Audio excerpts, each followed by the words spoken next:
got myself a whole plate of leaves, a really fun plate of leaves, and I wanted to show you that you could find all the parts of the leaf all by yourself, and you wouldn't even have to figure out how to have the leaf drawn by you. Now, what you can do is just cut your leaf. So if I want where this middle line on the leaf is, all right, I can choose either side of the leaf, but here I am with a cut leaf, and actually it's so funny because the center of leaves, often the center of a leaf will be lighter where the veins are, not actually a black line. They'll actually be lighter in the vein. And when I cut it apart here and I see this white coming in the middle, it's kind of like what it is. So it would be your choice. You could trace either side of it, and I'm tracing it with, you could use pencil. You certainly don't have to run out and get the vine charcoal. This is vine charcoal. It comes out looking something like this, and I'm going to snap it just so that it doesn't break on me. If it does, it's, again, no big deal. So I'm going to take this down like this, and then I'm going to go ahead and kind of go around the outline, go around the edge of it, add an edge to it, and I'll probably end up with a little bit bigger leaf than the leaf actually is. And I don't want to miss out totally. I could on the leaves edges. So I can come in here and then kind of push out on the leaf, like give it some little edges like this. You couldn't get all of the little serrated edges, but you could give indication of it. And that is so much of what we do in drawing, is that we are not the camera. We're not the camera. We are the maker. So we are not simply taking a picture of something or making a picture of something. We're using something to make a picture. So I'm just going to go ahead and do that, and I already have the center of this leaf, and I can move it off to the side for the time being, and I can reunite it with the other side of the leaf. And I was looking for leaves, and a lot of them were a little bit curly, which is actually how leaves are, but this is a very simple, as I said, here I am doing the serrated edges a little bit differently. So don't be fussy. Don't be like, I can't get that perfect, or anything like that. Okay, don't worry about it. And if somehow the charcoal bugs you, because it does come off on your hands, although this vine charcoal kind of has its own outer hardness, and it's not coming off in my hands. It could come off in my hands pretty easily if I were to smear what I just drew, which I'm probably going to do that in a second or two. Now, if I want to know exactly where, or not really exactly, but somewhat, where this vein starts and stops, I can go ahead and I'm going to cut it on that side. It's not critical what side you cut it on. And then I'll just put it back here. And I could have kind of winged it. You know, I could have not worried about exactly where it's going to be. In fact, I don't want to worry at all about where it's going to be. So I'll just take it out like that. And if I wanted to come down with this vein too, I might feel more secure if I cut that piece off and put this down like that, and then just repositioned it and came down like that. So before you know it, there's going to be a leaf sitting here. And one of the things I liked about this leaf and also this leaf is that they had a longer stem. And that'll be a fun thing to have in it. A lot of times we name things and we think, well, this is a leaf, and we don't think about the stem to it. So I'll go ahead and put the stem in right now. In fact, I'll position the stem any way I want. So I'm going to position the stem like this, and just go ahead and outline that. I could have done it just with one line. Maybe it would have been better just with one line. Who knows? We don't worry about better. We just wonder about what all could happen. If you wanted with these, you could cut them in a little bit more radical way. In other words, if I see something that kind of starts to swag out like that and then come in like that, I could have cut it even a little more rakish if I want to be more expressive that way. And now I'm going to come down here and find this guy and so forth. So this is a way to get a leaf to appear where maybe you had not thought you could do that. And the other thing I like about it, it's not set in stone. I'm going to push my leaf off to the side. I might go ahead and bring in another leaf that's similar to that, which is this one. If I'd wanted a little bit more serrated, this is another kind of maple that has a more craggy leaf. And since I'm not doing botany, I could use this one also to kind of look at and get some inspiration from. So what I want to show you now is I'm going to go ahead and just smear this whole thing, all right? And so now I have kind of an art-ish looking deal. I can go back and come in with any lines that I want, and I can make them however I want. I can make them a little more expressive like I'm doing right now, and yet I still have my outline. It's not that far off of making your own coloring book, but you're choosing your leaf, you're cutting your leaf. It wouldn't be as intricate or ornate in terms of the drawing as something that would understandably been drawn by somebody else in a coloring book. But this is you setting your leaf where you want it. You notice how I kind of tracked back because it's easier to kind of push out with these craggy edges than it is to pull back. So you're always just working as comfortably as you can. One of the things that the charcoal asks you to do is to hold it like a piece of charcoal rather than somehow like a pencil. So that is a good thing, a really good thing for you and for all of us. So here we have this, and then if we want, we can come in here and add more little veins if we want. We could do anything that we want with it.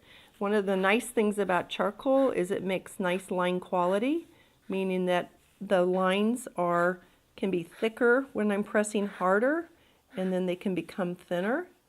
And again with this, there's no need to erase, although if I were to erase, I would use a kneaded eraser, but we're going to do this whole thing without any kind of erasing. Now it's like finger painting. You see how I can come in and soften edges, bring things back and forth, and even after I come in here with the watercolor on top of this, I can come back and add more definition, either with a pencil or with the charcoal, or even more so making the edges different, and I'll show you that in a second here with the watercolor. So I'm done with my scissors, and I have this little watercolor brush, and I also have a bigger watercolor brush. I usually don't start with small watercolor brush. I have this nice set. Somehow I must have squeezed out some watercolor into the pans here, but I also can be pulling over here. Now all this has been wet a little bit ahead of time, probably an hour ago or so, but it doesn't have to be an hour ago. It's actually starting to dry out a little bit. So I'll just come in here and give it a little bit more water. And none of this is critical. None of this is, something that you have to know about. Now I get to make my leaf any colors I want. So I'm just going to go ahead with this watercolor, and as long as I don't exceed the line, as long as I don't go far out of my line, my edge line, meaning this line here, I'm not going to have it run all over the paper because the paper is still dry. Now, one of the things I could do is I could just stay a little bit not too wet there. And if I do, it's okay. It doesn't matter. It's gonna do different things. Here I'm using watercolor not on purpose, in kind of a thick way, and it's possible to do that. Do you see how that's kind of thicker right there? That wasn't my intention. You see how I'm picking this up and it's almost like acrylic or poster paint or something like that. And if I want it to be less, I'll just come in here and wet it more and push that color out further. So there's really no way you can lose on this. And one of the things I'm hoping that you always see is that, I'll find some blues over here and some greens. Play with some blues and some greens. Greens made out of yellow and blue, so I'm going to bring some yellow into it, try my different blues until I get something that I think I like to look at, not necessarily something that the leaf is, but something I like to look at. Now see how thick this is because I didn't get it really wet. So one of the things that's nice is when it has this blue in it that might run quite a bit. I'm going to make that less thick there. Now you could have switched over to pens that you have, pencils that you have, any of this. I'm making it very green, I notice. And you can also with watercolor, here I'll let it get a little, I'll just use what I've got over here and I'll let it get a little bit thinner on the ends. And if I want to pick anything up now, I can just come back in. See how I can pick that up, push it onto the paper towel, and have less of that. But I also want it to puddle like that. Let me find a little bit different colors here with this. I want to bring some orange into this because I'm feeling like I want this leaf to also, and I'll come back into what I have. I want this leaf to also have some different character to it. Now the opposite of the green, if everything would be sitting on a color wheel, the opposite of the green would be red. So sometimes it's nice to play with your reds in here. Once the whole thing dries, I can come back in with more green on top of the red. And there's a point with watercolor when you're exploring it, and that's what's nice sometimes, not to try to be making a finished piece. But sometimes it's nice, like we are right now, to be working within actually a form that we can recognize. We just feel like doing that sometimes. Now I'm starting to verge on fall leaves. I'm starting to think I'm making a statement about seasons with the different colors here. I want to come back into green. Why? I don't know. I just feel like I don't want to lose my green of it, but I want to kind of play and encourage you to play with coming in with different colors. I'm going to bring some of this red in. Didn't come in very much, the red. Let's see if I'm going to bring some red in. There we go. Nice and bleedy. Not meaning like bleeding like red bleeds. Everything, we call this bleeding. I guess it's very based on what we're like as animals, but it spills out sometimes. And this could dry beautifully. Right, what I've got right here could dry beautifully. I can just come in here with a little bit of green on the ends, and then it wants to just fly back up. Just fly back up into that water that's already there. And that's the thing with watercolor. It wants to go where the water is. It wants to go with the flow, and it's like a dam. Where there is no water, it's like a dam, and you have to force it by putting it onto the page with your brush. Just pushing this in, but I don't have to push this in because it's already wet. When you go wet into wet, it's very happy to go.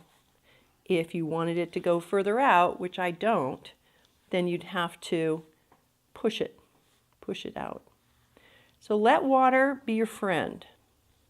Make friends with watercolor. Let watercolor be your friend.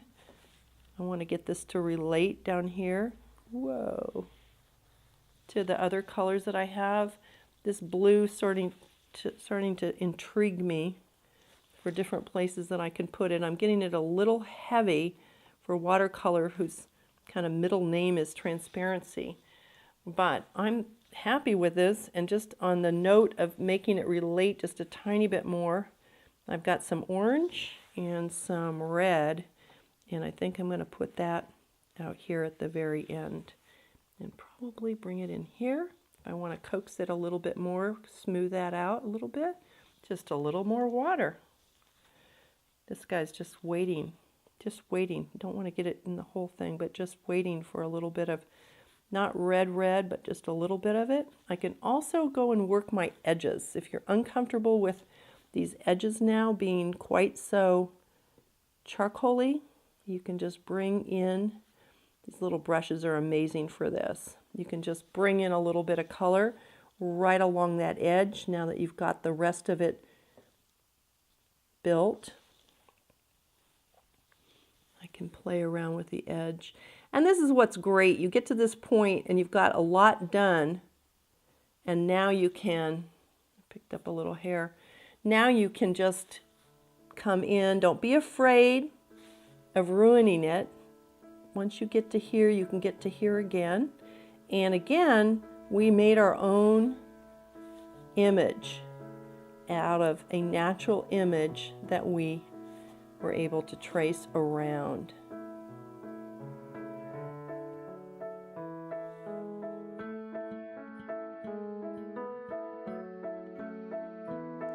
And all this time we never saw you.